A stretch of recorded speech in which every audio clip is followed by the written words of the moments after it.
신명기 말씀입니다. 너는 그리로 건너가지 못하리라 라는 제목입니다. 신명기는 모세가 출애굽 2세대, 3세대에게 주는 모세로서는 마지막 고별 설교를 묶은 책이다라고 말할 수 있습니다. 신명기는 하나님의 계명을 다시 풀어주고 자세히 기록한 책이라는 뜻입니다. 신자가 납신, 되풀이할 신 이렇게 돼 있죠. 출애굽한 후 40년이 지났습니다. 1세대는 다 죽었고 그 다음 세대가 여리고 맞은편 모압 땅 평지에서 가나안 땅을 바라보고 있는 중입니다. 모세는 이들에게 광야 세대가 범했던 실수를 다시 반복하지 말고 하나님의 명령과 규례를 잘 지켜 복을 누려라 이렇게 당부하고 있는 겁니다. 신명기가 얼마나 중요한지 예수님께서 사단에게 시험 받을 때 시험을 이기기 위해 하나님의 말씀을 제시했죠. 그때 말씀이 모두 신명기의 말씀입니다. 느보산으로 올라가게 되는데 이제 1절에서 4절은 비스가에서 바라본 가나안 땅입니다. 그림을 한번 보겠습니다. 홍해바다가 사해죠. 사해바다가 아래에 있고 염해 그리고 요단 계곡이 회색으로 돼 있고 저 사해바다가 푸른색 오른쪽 편에 표시가 돼 있죠. 거기가 느보산입니다. 그 반대편에 예루살렘이 있죠. 그리고 사해바다 위에 푸른색 산지 밑에 저지대 계곡에 있는 성이 바로 여리고입니다. 여리고 성이고 대표적으로 오늘 지명에 나오는 지명들입니다. 자, 느보산에 올라가서 보면 다음 그림인데요.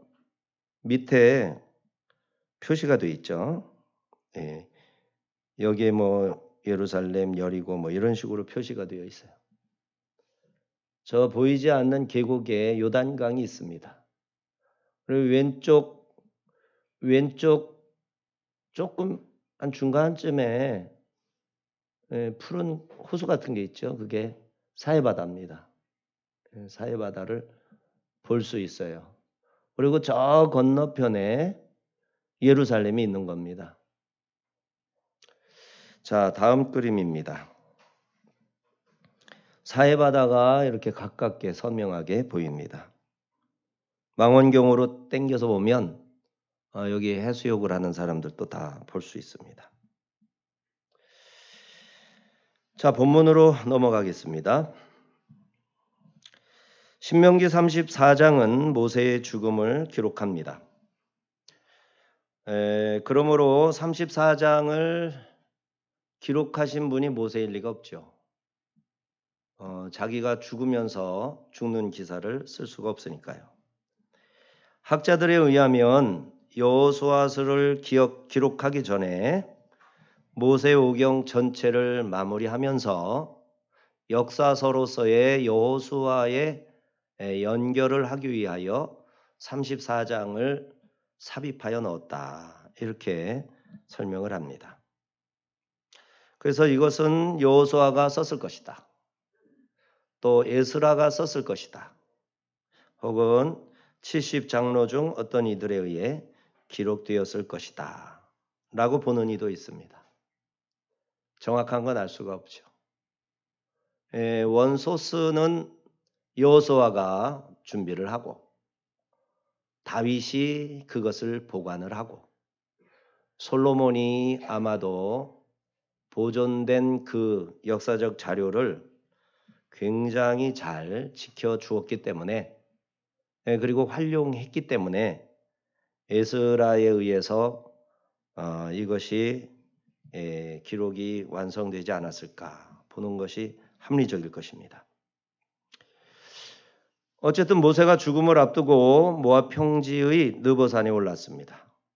느보산은 요단 계곡을 접한 산이죠. 건너편에는 여리고성이 있습니다. 해발 816m 혹은 835m로 기록이 틀리더라고요. 이 느보산 꼭대기를 꼭대기라는 단어인 아람어일 것인데 꼭대기라는 뜻의 비스가라고도 합니다. 그래서 느보산은 비스가산 혹은 비스가 언덕과 같은 곳을 이렇게 서로 달리 부르기도 합니다. 출애굽 여정의 마지막 기착점이라 할 수 있는 거죠. 모세가 34장 1절을 같이 읽어보겠습니다. 시작. 모세가 모압 평지에서 느보산에 올라가 여리고 맞은편 비스가 산 꼭대기에 이르매 여호와께서 길르앗 온 땅을 단까지 보이시고. 길르앗이 어딘지 아시는 분은 아시겠죠. 요단강의 오른쪽 편 북쪽, 그러니까 갈리 호수의 지도상으로 봤을 때 오른쪽 편에 야곱이 바단 아람에서 돌아올 때 거쳤던 지역이 길르앗입니다. 이 길르앗은 지금 암몬, 현재 요르단의 지역이죠. 그쪽까지 다 보여주신 거죠. 2절과 3절을 또 읽습니다. 시작. 또 온 납달리와 에브라임과 므낫세의 땅과 서해까지 유다 온 땅과 네겝과 종려나무의 성읍 여리고 골짜기 평지를 소알까지 보이시고. 그러니까 하나님이 모세를 산으로 올라가서 저기를 봐라 하시는 거죠. 그래서 이제 북쪽을 향해서 오른쪽을 보고 오른쪽을 쭉 훑어서 쭉 길르앗 꼭대기까지 간 다음에 다메섹 바로 밑에죠. 이제 단을 헬몬산 밑에 단이 있죠. 단으로 돌아서 이제 스불론, 납달리 지역의 해변의 도시들이 있죠. 그쪽 밑으로 쭉 시선을 옮겨주시는 겁니다. 하나님이. 자, 봐라 하면서 다 보고 네게부 지역, 여기 평원 지역, 네게부 지역까지 다 보고 그리고 다시 이 시딤 골짜기 있죠. 그러니까 요단 계곡 다시 올라와서 여리고 성읍 평지까지 그 밑에는 소알이죠. 그쪽을 다 한 바퀴 돈 거죠. 시계 반대 방향으로 이렇게 한 바퀴를 보여주셨어요. 그 땅이 무슨 땅이라는 겁니까? 아브라함에게 보여줬던 땅이야. 아브라함은 브엘세바였나요? 그쪽에서 하나님과 바라보면서 약속을 받았죠. 그런데 지금 모세가 비스가 산에서 지금 똑같은 땅을 보고 있는 겁니다. 자, 4절에 하나님께서는 모세에게 조상의 이름을 언급하시면서 그들에게 약속한 땅을 이제 너희 후손에게 주리라 말씀하시는 겁니다. 창세기 12장 7절에 그랬죠. 여호와께서 아브라함에게 나타나 이르시되 내가 이 땅을 네 자손에게 주리라 하신지라. 하지만 모세가 그 땅에 들어가는 것은 허락할 수 없다라고 말씀하시죠. 참 이해가 안 되는 상황이죠. 모세로서는 좀 이상하죠. 4절을 같이 읽어봅니다. 시작. 여호와께서 그에게 이르시되 이는 내가 아브라함과 이삭과 야곱에게 맹세하여 그의 후손에게 주리라 한 땅이라. 내가 내 눈으로 보게 하였거니와 너는 그리로 건너가지 못하리라 하시매. 단지 자기 백성에게 허락한 약속의 땅을 둘러보게만 하신 거죠. 모세의 수명이 다 했다는 겁니다. 모세는 민수기 20장 12절을 같이 읽어보겠습니다. 시작. 여호와께서 모세와 아론에게 이르시되 너희가 나를 믿지 아니하고 이스라엘 자손의 목전에서 내 거룩함을 나타내지 아니함으로 너희는 이 회중을 내가 그들에게 준 땅으로 인도하여 드리지 못하리라 하시니라. 근데 이 말씀 때문에 민수기 13장에서 이제 정탐꾼의 보고가 있었고 그 뒤에 또 민수기 20장에서 모세와 아론 서로 다투고 이런 일이 있었죠. 자, 이래서 모세는 가나안 서쪽 땅을 밟아보지 못했습니다. 그러면 하나님과의 약속이 깨진 것일까? 그렇지 않습니다. 하나님이 새로 말씀하신 것을 이루셨을 뿐이죠. 가나안 땅으로 네가 내 백성을 인도하라. 그 약속을 깨뜨렸겠나? 그럴 리가 없죠. 하나님의 말씀은 불변입니다. 그럼 이게 어떻게 된 겁니까? 모세가 모압 땅에서 죽고 가나안에 들어가지 못하였던 것은 진짜 가야 할 가나안 땅이 있음을, 따로 있음을 분명하게 알려주려는 의도가 있습니다.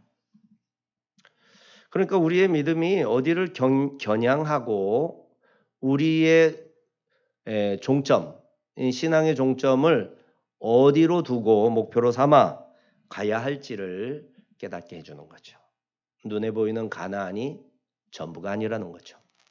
그 가나안은 안 가도 되고 진짜 가나안을 꼭 가야만 한다라는 것을 지금 신명기에서 밑에다 깔아놨습니다.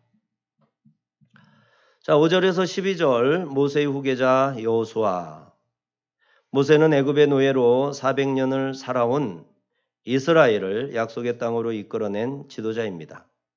하나님과 이스라엘의 정체성을 확립하도록 해준 지도자인 것이죠. 이후에 모든 선지자들, 그들과 다른 선지자임을 말해줍니다. 5절에서 7절입니다. 시작. 이에 여호와의 종 모세가 여호와의 말씀대로 모압 땅에서 죽어 벳부올 맞은편 모압 땅에 있는 골짜기에 장사되었고 오늘까지 그의 묻힌 곳을 아는 자가 없느니라. 모세가 죽을 때 나이 120세였으나 그의 눈이 흐리지 아니하였고 기력이 쇠하지 아니하였더라. 아멘.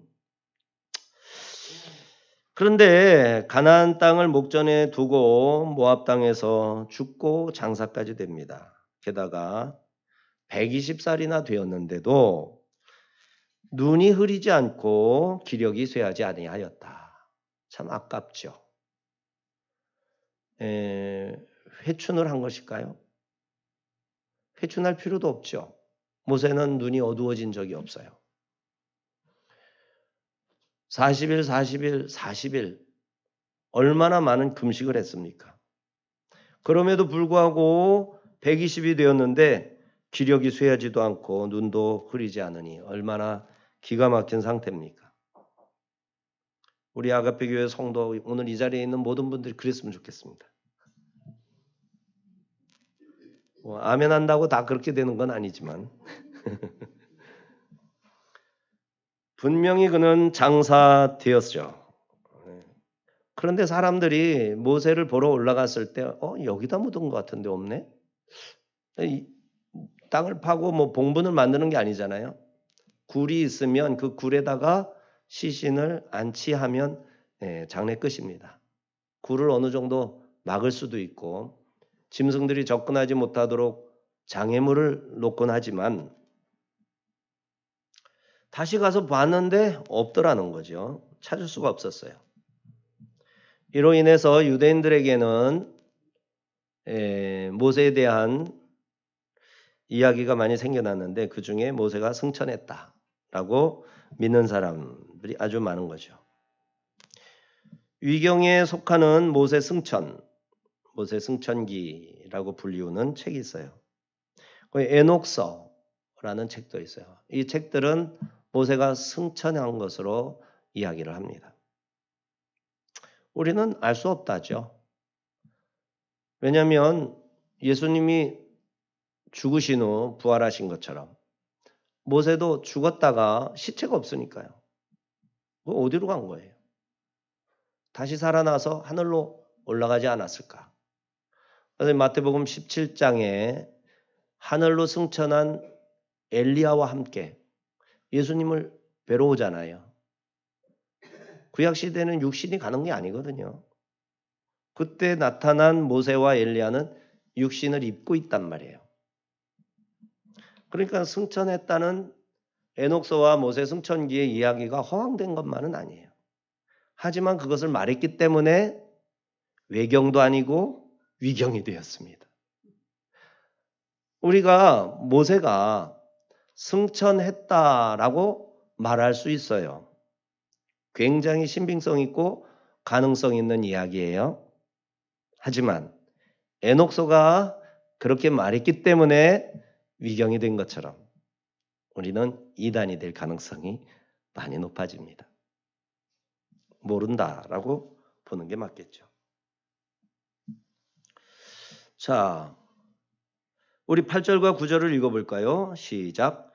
이스라엘 자손이 모압 평지에서 모세를 위하여 애곡하는 기간이 끝나도록 모세를 위하여 30일을 애곡하니라.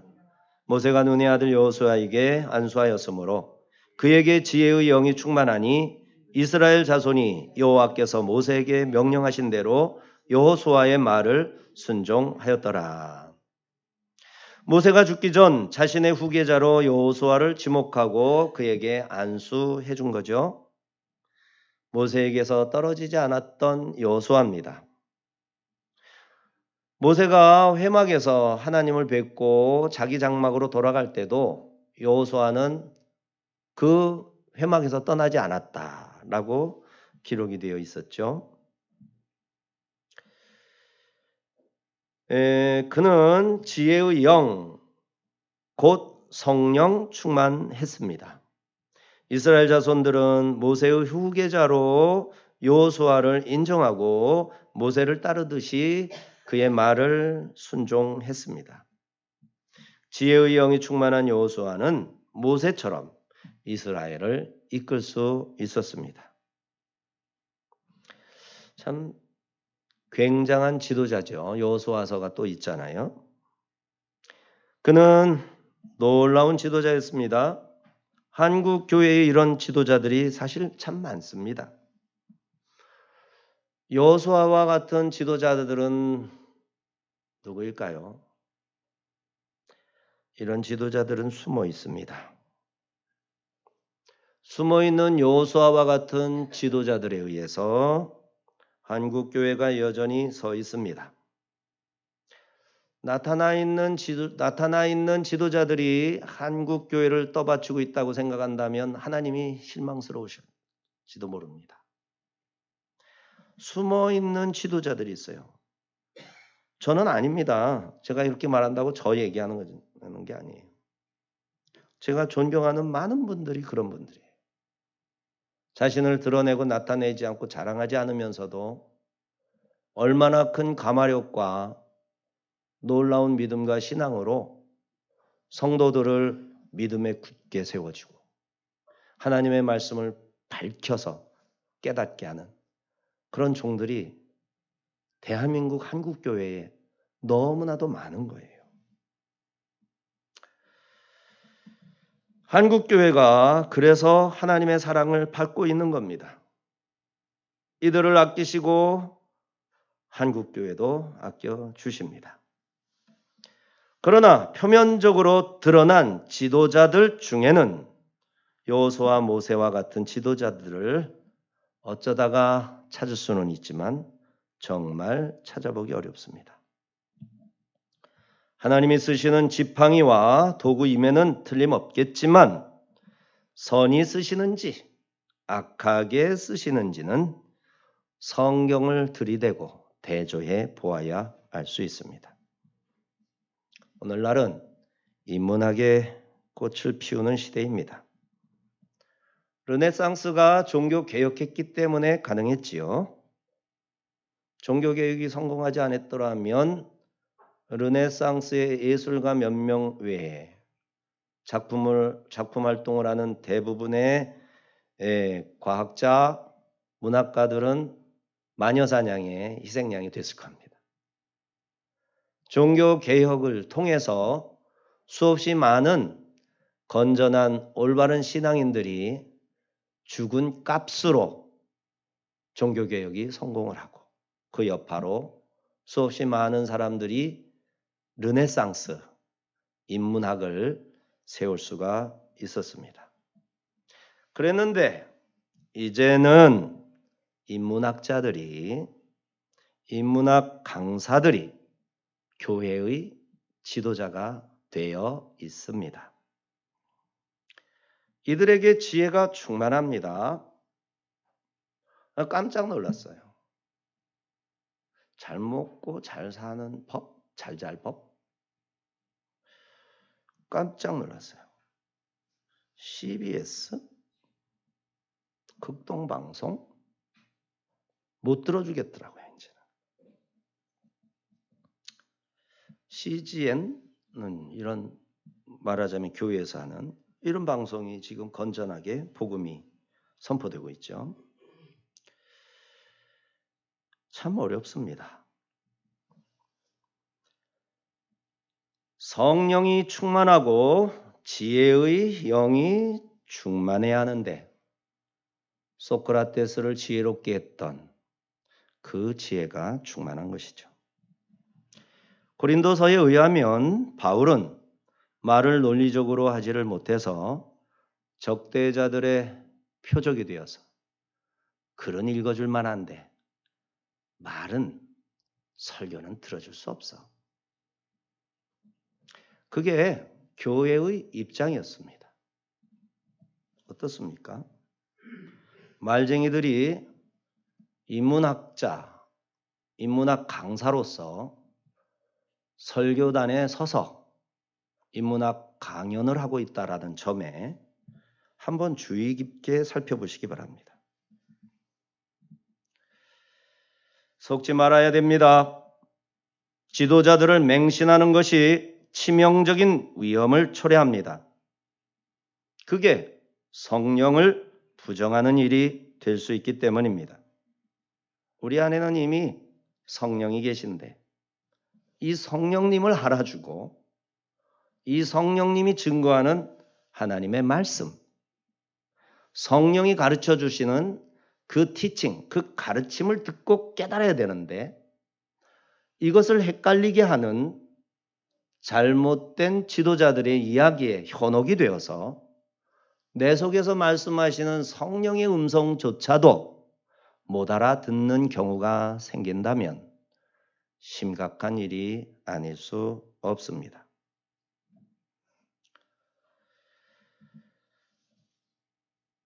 우리가 성경 말씀을 사모하고 하나님의 살아있는 말씀으로 믿고 들으면 성령께서 가르쳐 주실 것이 아닙니까? 성령님이 생각나게 해 주시지 않겠습니까? 우리가 그 말씀을 진심으로 순종하고자 한다면 그 말씀을 행할 만한 능력을 공급해 주시지 않겠습니까? 여러분, 공산주의가 인문학의 꽃입니다. 최고의 산물입니다.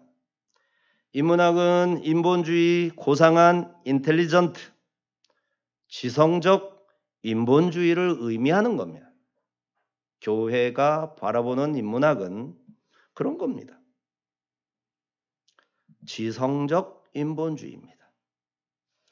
인문학은 표면적으로 아름답고 풍요롭고 풍부한 지적 만족을 추구하고 지속 가능한 목표를 끊임없이 찾고 추구합니다. 그러나 이면에는 성경을 신화화하고 하나님의 창조주 되심과 사람을 창조하시고 삶의 규범으로 주신 1에서 4계명, 11조 등을 부정합니다. 요새 11조 안 내는 게 성경적이다 생각하는 성도들이 굉장히 많습니다. 이제는 뽀저식 극동방송, 기독교 방송에서 아직도 교회에서 이렇게 11조 이용제 읽어준다고 대놓고 비판을 하고 그들의 믿음은 존중해 줍니다. 그들의 믿음은 진실함을 저도 존경합니다. 정말 뭐를 보호해 줘야 될까요? 그런 말을 하는 그분들도 그리스도인이니까 보호해 줘야겠죠. 그분들이 찌르고 깎아내리고 두드려 패고 밟고 찢는 진실한 목회자들을 같이 비판하면서 그렇게 우리의 아프지만 잘못돼 보이는 부분을 정확하게 찝어서 잠자던 우리의 지성을 일깨우고 맹목적으로 신앙하던 우리의 믿음을 칼같이 갈아서 진짜로 하나님 믿게 하는 그들 편에서 같이 박수치고 떠들어줘야 될까요? 어떻게 하는 게 좋다고 생각합니까? 안식일 계명도 편리하게 해석하고 11조를 비롯한 많은 하나님의 말씀이 시대가 변했기 때문에 달리 해석해야 한다 주장합니다. 많은 지도자들, 성도들이 인문학으로 성경을 해석하고 성경으로 인문학을 규제한다 싶으면 시대에 뒤떨어진 몽상가, 어리석은 사람으로 규정하고 조롱합니다. 속지 마십시오. 하나님은 여전히 살아계시며 성령은 오늘날에도 하나님을 사모하고 사랑하는 자들 속에서 역사하시며 하나님의 약속과 말씀은 1.1핵도 변함이 없으십니다. 그래서 그렇게 약속을 지키시고 영원한 천국을 우리에게 약속하신 그 가나안을 모세는 들어가는 거예요. 10절에서 12절입니다. 오늘 본문 말미에 모세에 대한 간략한 평이 기록됩니다. 모세의 위대함을 잘 묘사하고 있습니다. 10절 12절 시작. 그 후에는 이스라엘의 모세와 같은 선지자가 일어나지 못하였나니 모세는 여호와께서 대면하여 아시던 자요 여호와께서 그를 애굽 땅에 보내사 바로와 그의 모든 신하와 그의 온 땅에 모든 이적과 기사와 모든 큰 권능과 위엄을 행하게 하시매 온 이스라엘의 목전에서 그것을 행한 자이더라. 하나님이 모세를 선택하셨습니다. 하나님께서 그를 자신 앞으로 불러 친히 대면하시고 친구처럼 말씀하셨었습니다. 출애굽기 33장 11절 같이 읽습니다. 사람이 자기의 친구와 이야기함 같이 여호와께서는 모세와 대면하여 말씀하시며 모세는 진으로 돌아오나 눈의 아들 젊은 수종자 여호수아는 회막을 떠나지 아니하니라. 자, 이렇게 길고 고단했던 출애굽 여정이 마쳐졌습니다. 하나님의 인도하심으로 가나안 땅에 도착한 셈이죠. 모세는 죽기 전 이스라엘 12지파 각각에게 유언을 남겼습니다. 그리고 그들을 축복하였습니다.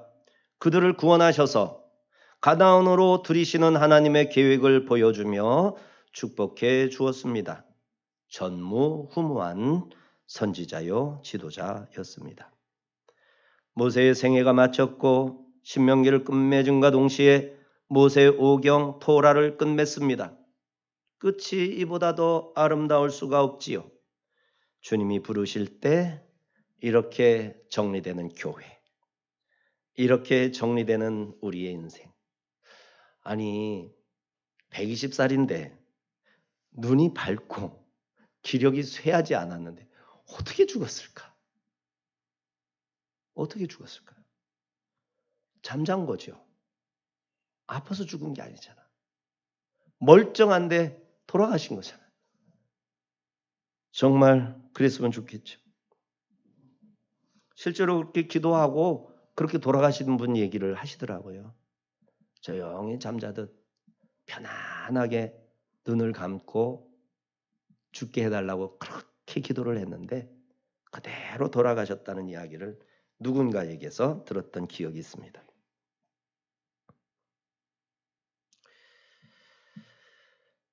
그렇게 우리의 생명도 정리되고 그 뒤를 후손들이 이어가는 것을 볼 수 있기를 소망해 봅니다. 마지막이지만 마지막이 아닙니다. 잊지 말아야 됩니다. 모든 것이 끝난 것 같아도 끝이 아닙니다. 가나안에서의 삶이 이제 시작이 됩니다.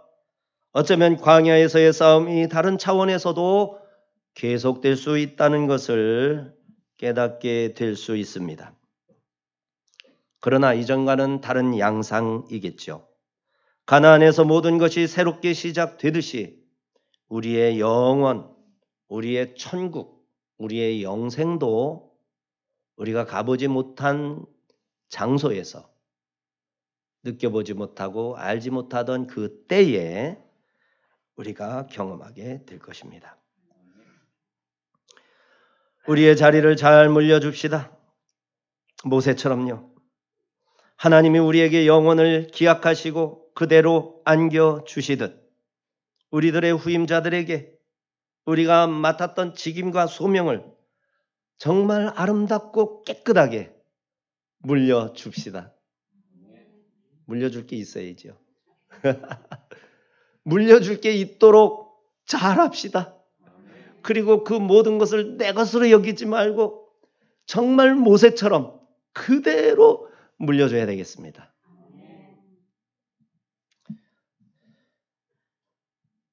우리의 사명이 다하는 날 우리는 하나님께서 행하셨음을 찬양하게 될 것입니다. 그날이 가까울수록 바울처럼 고백합시다. 사도행전 20장 24절 같이 읽습니다. 내가 달려갈 길과 주 예수께 받은 사명 곧 하나님의 은혜의 복음을 전하는 이 일을 마치려 하면은 나의 생명조차 조금도 귀한 것으로 여기지 아니하노라. 하나님을 신뢰합시다. 거기에 너는 들어가지 아니하리라 하셔도 약속에 신실하신 하나님은 반드시 그 약속을 지켜주십니다. 후회 없게 신뢰합시다. 말씀 그대로 인도하신 하나님께서 우리를 약속하신 대로 인도하실 것임을 확실히 믿어야 합니다. 뻔한 걸 믿는 것은 믿음이 아니죠. 확인일 뿐이죠. 모든 것이 불확실할 때 그것을 믿고 붙잡아야 믿음이라는 겁니다. 하나님이 우리의 구원이십니다. 돈도 친구도 명예도 권력도 아닙니다. 우리 주님 예수 그리스도께만이 우리의 구원이십니다. 아가페 성도 여러분, 모세처럼 남은 생에 믿음만 심도록 하십시다. 불신을 심고 의심을 심는 게 아니 믿음과 순종을 심다가 주님 앞에 서십시다. 1885년 언더우드가 조선 땅에서 복음을 전했잖아요. 1906년 그러니까 11년째 되어서 안식년을 이제 갖게 됩니다. 미국으로 가서 아예 안 돌아온 게 아니라 돌아옵니다. 돌아올 때 둥근 잎 느티나무라는 나무를 가져옵니다. 그 묘목을 가지고 와서 하나는 세문안 교회에 심고 하나는 양평동 교회에 심었습니다. 세월이 지났고 이 두 나무는 크게 성장했습니다. 그러던 중 한 나무는 2006년 한국에서 떠난 게 1906년이고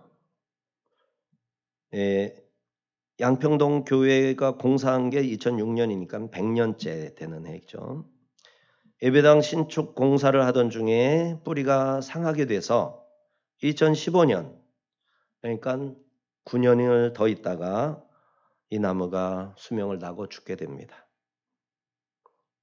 그래서 이 나무를 어떻게 할까 하다가 목사님이 이걸 가지고 성찬상을 만듭시다 한 거죠. 선교사가 뿌리고 심은 복음, 그의 한국교회 사랑, 한국 사랑을 잊지 않도록 하기 위해 성찬상을 만드십시다 해가지고 성찬상을 만들었죠.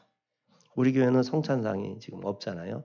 그래서 이제 일반 상에다가 이렇게 덮개를 덮어서 임시로 하곤 하는데 교회에 성찬상이 있는 게 교회의 전통입니다. 그 성찬상이 가장 중요하게 여기기도 하지요. 그 다음에 설교 다니고요. 선교사가 뿌리고 심은 복음, 우리 한국 교회 사랑, 한국 사랑을 잊지 않고 우리도 무엇을 남길지 생각을 좀 해봐야 하겠습니다. 기도합니다.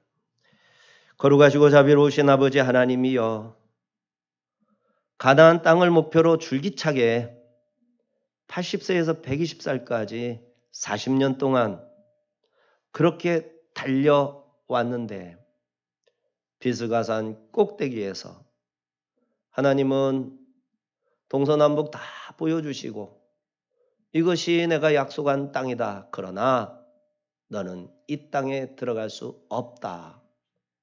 라고 말씀하셨습니다. 하나님의 약속이 뭐 이렇지? 하나님께서는 거짓말 하시나? 의심이 들 법도 한데 모세는 의심하지 아니하였고 우리 또한 주님의 말씀을 의심하지 아니하나이다.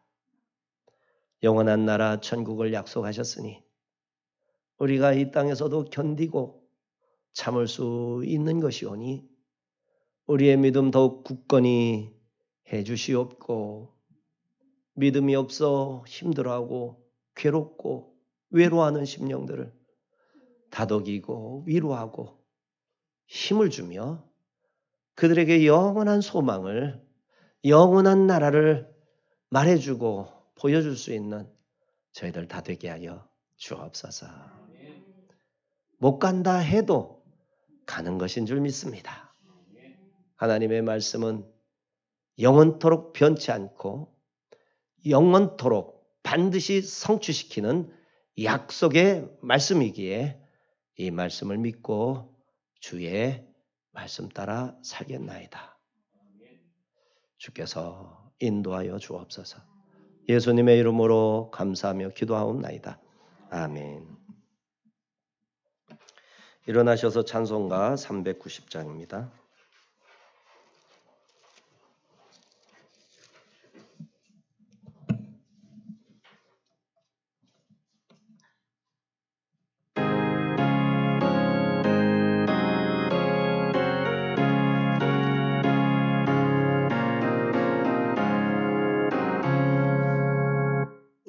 예수가 거느리시니 즐겁고 평안하구나. 주야의 자곡해는 곳 예수가 거느리시네. 주날 항상 돌보시고 날 친히 거느리시네. 주날 항상 돌보시고 날 친히 거느리시네. 때때로 괴로움 당하면 때때로 기쁨 누리네. 풍파 중에 지키시고 평안히 인도하시네. 주날 항상 돌보시고 날 친히 거느리시네. 주날 항상 돌보시고 날 친히 거느리시네. 내 주의 손을 붙잡고 천국에 올라가겠네. 괴로우나 즐거우나 예수가 거느리시네. 주날 항상 돌보시 보시고 날 친히 거느리시네. 스나랑 상돌 보시고 날 친히 거느리시네. 이 세상이 멸할 때에 마귀의 권세 이기네. 천국에 가는 그 길도 예수가 거느리시는. 주나랑상 놀 보시고 날 친히 거느리시네. 주나랑상 놀 보시고 날 친히 거느리시네. 아멘.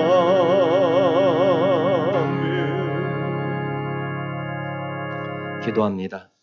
이제는 우리 주 예수 그리스도의 은혜와 지극히 크신 하나님의 사랑과 성령님의 교통하심이 약속하신 말씀대로 우리를 영원한 나라 영생으로 인도하실 줄 믿고 이 땅의 유혹과 여러 가지 핍박으로 인하여 믿음을 배반할 위기 속에서도 끝까지 굳게 말씀을 잡고 주의 말씀에 순종하기 원하는 사랑하는 우리 아가페 교회 성도들 머리 위에, 함께 예배드리는 선교사님, 목사님, 선교지 모든 성도들 머리 위에, 가정 위에, 자녀들 위에 이제로부터 영원토록 함께 하시옵기를 간절히 축원하옵나이다.